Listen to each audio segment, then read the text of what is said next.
여러분 안녕하세요. 10월 28일 수요일 아침입니다. 하나님께서 오늘 우리에게 참 좋은 날을 또 허락해 주셨습니다. 이렇게 하루를 선물로 받았는데 기쁜 마음으로 감사하는 마음으로 하나님께 기도하며 말씀 보며 시작하도록 하겠습니다. 오늘부터는 요나서 며칠 동안 보게 되는데요. 요나서 1장 1절에서 16절까지 보겠습니다. 오늘은 이렇게 좀 길게 보는 이유는 이 본문 말씀을 쭉 읽어가는 게 내용 전체를 우리가 이제 알고 또 여기에서 하나님의 마음을 알 수 있기 때문에 그렇습니다. 좀 익숙한 이제 내용들인데 제가 쭉 읽을 때 같이 여러분 읽어주시면 좋겠습니다. 여호와의 말씀이 아미떼의 아들 요나에게 임하니라. 이르시되 너는 일어나 저 큰 성읍 니느웨로 가서 그것을 향하여 외치라. 그 악독이 내 앞에 상달되었음이니라 하시니라. 그러나 요나가 여호와의 얼굴을 피하려고 일어나 다시스로 도망하려 하여 욥바로 내려갔더니 마침 다시스로 가는 배를 만난지라. 여호와의 얼굴을 피하여 그들과 함께 다시스로 가려고 뱃삭을 주고 배에 올랐더라. 여호와께서 큰 바람을 바다 위에 내리심에 바다 가운데 큰 폭풍이 일어나 배가 거의 깨지게 된지라. 사공들이 두려워하여 각각 자기의 신을 부르고 또 배를 가볍게 하려고 그 가운데 물건들을 바다에 던지니라. 그러나 요나는 배 밑층에 내려가서 누워 깊이 잠이 든지라. 선장이 그에게 가서 이르되 자는 자여 어찌함이냐. 일어나서 내 하나님께 구하라. 혹시 하나님이 우리를 생각하사 망하지 아니하게 하시리라 하니라.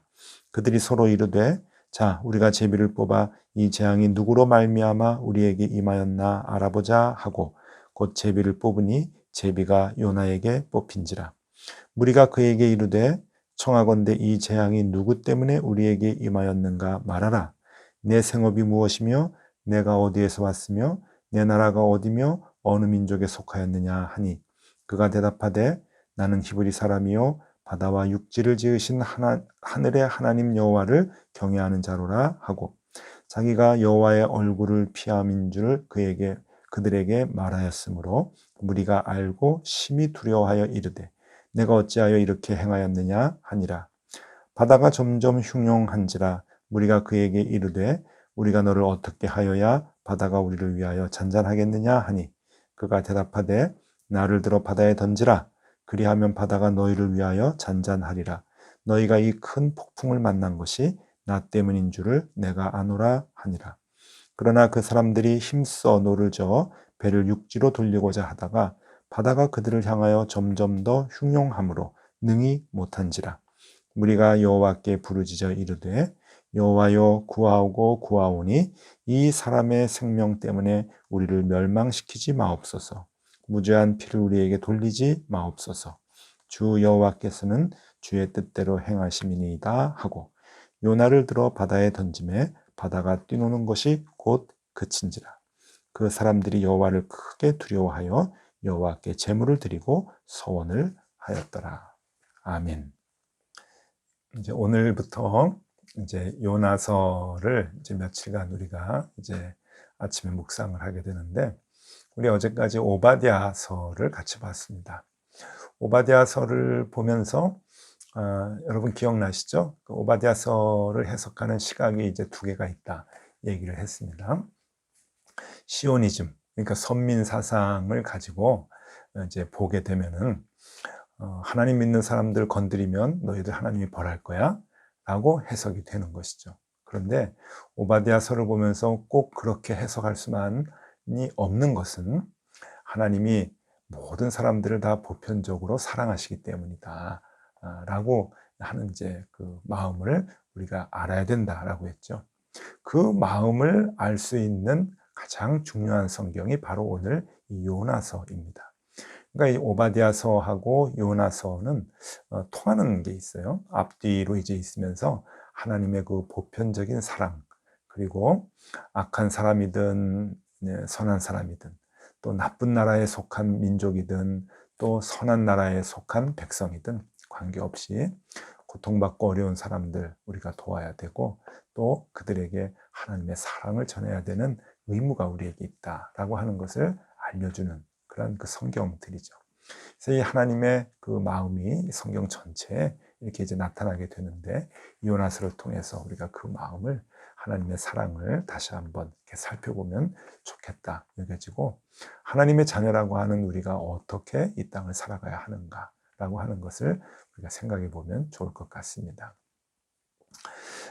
이 요나는 이름이 이제 비둘기라고 하는 이제 뜻인데, 옛날 고대 근동 지역에, 이스라엘도 마찬가지고요, 그 아이들에게 동물의 이름을 좀 잘 갖다가 붙였다고 합니다. 그래서 비둘기라고 이제 하는데, 뭐 이제 어떤 신학자들은 그 비둘기를 이제 신약에서는 늘 이제 성령과 관계된 하나님의 임재를 이제 임하는 이제 그 상징이 있는 동물로 이제 보기 때문에, 요나의 그 뜻이 바로 그런 것이 아니냐라고 이제 보기도 하는데, 모르겠습니다. 뭐 이렇게 중요할 수도 있고 또 아닐 수도 있고 이제 그렇겠죠. 그럼 뭐 이제 생각하기 나름이고요.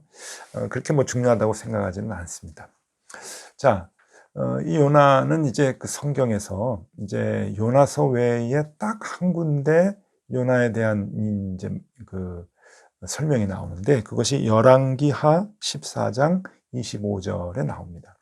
열왕기하 14장 25절에 제가 이제 읽어드리면, 이스라엘의 하나님 여호와께서 그의 종 가드헤벨 아미떼의 아들 요나를 통하여 하신 말씀과 같이 여로보암이 이스라엘 영토를 회복하되 하맛 어귀에서부터 아라바 바다까지 하였으니, 이렇게 이제 설명이 나오면서 아미떼의 아들 요나의 이제 이야기가 나옵니다. 이제 이 말씀이 왜 중요한가 하면은, 여로보암 2세 때 이 요나가 활동을 했다라고 하는 것을 이제 간접적으로 알 수 있게 되죠. 여로보암 왕이면 이제 언젠가 하면은 북이스라엘 왕국이 아수르로부터 멸망하기 전입니다. 근데 그 이제 그 위협 속에 있겠죠. 이제 북쪽에 아수르라고 하는 이제 큰 나라가 호시탐탐 북이스라엘을 이제 멸망시키려고 하는데, 이제 그러한 그 위협과 어려움 가운데서 이제 불안에 떨면서 있었던 그러한 그 시기인데, 이제 이럴 때 하나님께서 이제 요나를 통해서 이제 명령을 하시고, 이제 아수르로 가라. 아수르의 수도 격인 그 니느웨라고 하는 성으로 가서 너희가 심판받지 않으려면 하나님의 말씀에 순종해라 라고 하는 그 선포를 하라고 이제 보냄을 받죠. 근데 요나가 이제 그 하나님의 명령을 어기고 니느웨로 가지 않고 다시스로 가게 됩니다. 배를 타고 가다가 이제 거기서 풍랑을 만나는 장면. 뭐 우리가 어려서부터 너무 잘 이제 보고 알고, 이제 뭐 연극도 하고 그림으로도 보고 했던 이제 그런 이제 내용인데, 그 내용에 대한 그 깊은 뜻을 오늘 이 아침에 짧은 시간이지만 같이 알아보려고 합니다. 여러분, 요나가 여러분 어떻게 보이십니까? 하나님의 명령을 어겼습니다. 니느웨로 가지 않고 다시스로 도망갔습니다. 배를 타고 가는데 배 밑바닥에 있었다라고 하는 게 좀 상징적인 게 되겠죠. 하나님의 낯을 피해서 숨은 것 같은 모습이 요나에게 보입니다. 배를 타고 도망가는 것 그 자체도 그렇고요. 마치 선악과를 따먹고 하나님의 낯을 피하여 도망갔던 아담과 하와 같이, 동생 아벨을 쳐 죽인 가인이 하나님의 낯을 피하여 도망갔던 것 같이, 이 요나도 하나님을 피해서 멀리 멀리 이제 도망을 가는데, 이 요나가 여러분들은 어떻게 보이시나요? 나쁜 사람 같이 보이시나요? 근데 이제 속사정을 알면은 꼭 그렇게만 보이지는 않습니다. 왜냐하면 이 아수르라고 하는 이 나라, 그러니까 세상 역사로 보면 이제 아시리아라고 이제 하는데, 이 아시리아는 고대 근동의 이제 아주 오래된 그 제국이죠. 역사적으로 보면은 한 주전 2000년 전에 국가의 형태가 만들어졌다라고 이제 얘기를 하고, 주전 612년에 새롭게 생긴 바벨론에 의해서 멸망당하는, 그러니까 꽤 오랜 기간 고대 근동 지역을 이제 지배했던 그런 그 나라이죠. 우리가 흔히 얘기하는 그 문명 발상지, 비옥한 초승달 그 지역을 이제 다 지배하고, 이스라엘 땅까지, 그리고 저쪽 아프리카 이집트 지역까지 이렇게 지배를 했던 아주 크고 강대한 그러한 나라였습니다. 그런데 고대 근동을 중심으로 해서 많은 나라들이 생겼다가 없어졌다, 역사적으로 그랬죠. 아시리아라고 하는 나라도 그렇고 그 뒤에 바벨론, 페르시아, 뭐 로마 이런 나라들이 생겼다 없어졌다 생겼다 없어졌다 그렇게 이제 역사는 우리에게 얘기해 주고 있지만 이 아시리아는 그 가운데서 특별한 그 특징이 하나 있습니다. 그게 뭔가 하면은 굉장히 잔인했다고 하는 거죠. 포악하고 잔인한 것으로는 역사적으로 둘째가라면 서러워할 만큼 이 아시리아, 이 아수르라고 하는 이 나라는 많은 그 잔인성을 갖고 나라들을 지배하고 식민지 사람들을 학대하고 폭력으로 그렇게 이제 못 살게 굴었던 악명 높은 나라가 바로 이제 아수르입니다. 이제 많은 고고학적 발굴에서 이제 그런 것들이 나타나는데 이제 아수르의 왕들이나 장군들이 어떤 지역을 이제 점령하게 되면은 기념비를 돌판에 새겨가지고 세워놓습니다. 이제 그런 것들이 이제 19세기 때부터 고고학자들에 의해서 많이 이제 발굴이 되는데 그 발굴된 비석의 내용을 하나 여러분들에게 읽어드리면은 주전 883년에서 859년까지 아수르를 다스렸던 왕입니다. 아슬나실파르 2세라고 하는 이름도 아주 좀 길고 좀 발음이 어려운데 이 왕이 이제 그 점령을 했던 지역에 이제 그 비석을 세웠습니다. 기념비를 세웠는데 그 내용 중에 일부입니다. 한번 들어보세요. 나는 반항했던 모든 족장들의 가죽을 벗겼으며 그들의 가죽으로 기둥을 덮었다. 나는 가죽의 얼마를 가지고는 기둥의 안쪽을 감았으며 또 얼마를 가지고는 기둥 막대기에 꽂아 놓았으며 다른 것들을 가지고는 기둥 주변에 말뚝으로 박아 놓았다. 나는 내 땅 경계 안에 있는 많은 사람들의 가죽을 벗겼으며 그들의 가죽을 성벽에 널어 놓았다. 그리고 반항했던 관리들과 왕실 관리들의 수족을 잘라버렸다. 네, 이게 치적이랍니다. 굉장히 그 야만적 행위를 했던 아주 폭력적이었던 잔인한 사람들이었죠. 이게 이제 아수르 사람들이죠. 근데 문제는 이 아수르 사람들이 이스라엘 사람들을 그렇게 대했다는 겁니다. 점령하고 죽이고 껍질을 벗기고 가죽이죠. 가죽을 벗겨서 성벽에 널어놓고 말 안 들으면 수족을 자르고 그런 피해를 받은 사람이 누군가 하면은 요나의 가족들이죠. 요나의 가족, 요나의 민족, 요나의 식구들, 형제들 이런 사람들이 많이 고통을 받고 아파하는 그리고 고통을 주고 아픔을 준 원수들 그 원수들을 하나님께서 용서하신다. 그러니까 용서할 마음이 있으니까 너는 가서 거기에서 선포해라.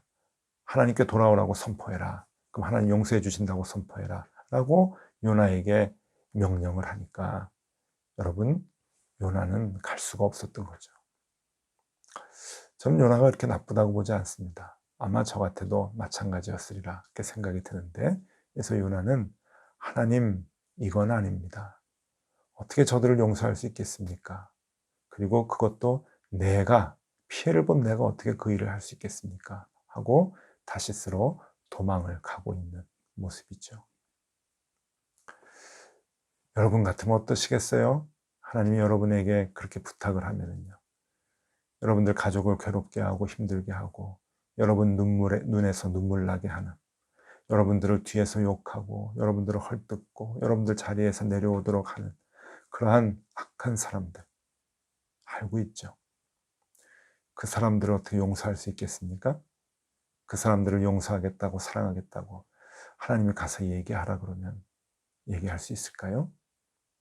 쉽지 않은 일입니다. 요나서는 우리에게 그것을 얘기하고 있는 거죠. 하나님의 사랑 너희들이 전해야 된다. 누구에게 원수에게까지도 그 사랑을 전하라고 우리에게 말씀하십니다.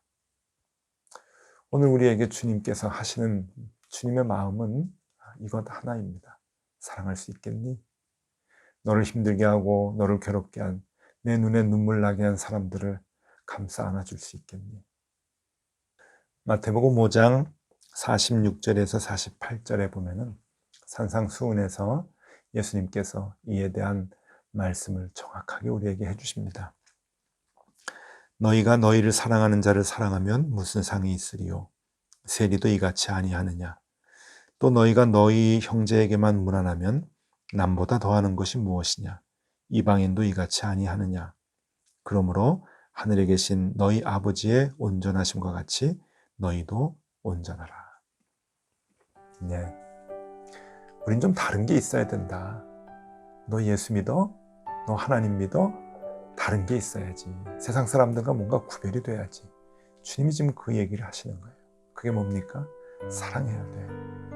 너만 사랑하는 사람을 사랑하는 것이 아니라 그건 다 세상 사람들도 다 똑같이 하는 거야. 네, 예수 믿는 사람들은 너 미워하는 사람, 너를 괴롭게 하는 사람, 내 눈에 눈물 나게 하는 사람까지도 감싸주고 안아주고 용서하고 이해해주고 사랑할 수 있어야 돼. 그래야 온전함이 회복되는 것이야 라고 얘기하고 있습니다.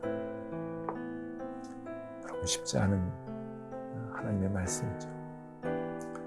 오늘 도전받아야 됩니다. 여러분, 힘들게 하는 분들이 있죠? 생각나죠? 여러분들 괴롭게 하는 사람들이 지금 떠오를 겁니다. 오늘 하루 여러분 이 말씀 때문에 우리가 괴로웠으면 좋겠습니다. 용서하겠습니다. 사랑하겠습니다. 품겠습니다. 하나님 힘 주십시오. 이 말씀의 울림을 갖고 오늘 하루 생활하실 수 있기를 바랍니다. 하나님께서 사랑할 수 있는 힘을 우리에게 반드시 주실 것입니다. 여러분 파이팅 하세요. 기도하겠습니다. 하나님, 오늘은 우리에게 괴로운 말씀을 하나님이 주셨습니다. 어떻게 나를 미워하는 사람, 나를 싫어하는 사람 우리가 사랑할 수 있겠습니까? 하나님 도와주셔야 됩니다. 하나님 사랑하게 하여 주옵소서. 한번 용서할 수 있도록 우리에게 그 힘을 주시옵소서. 힘들겠지만 오늘 이 말씀에 도전받고 살아가게 하여 주옵소서. 예수 그리스도 이름으로 기도드리옵나이다. 아멘. 함께 기도하시겠습니다.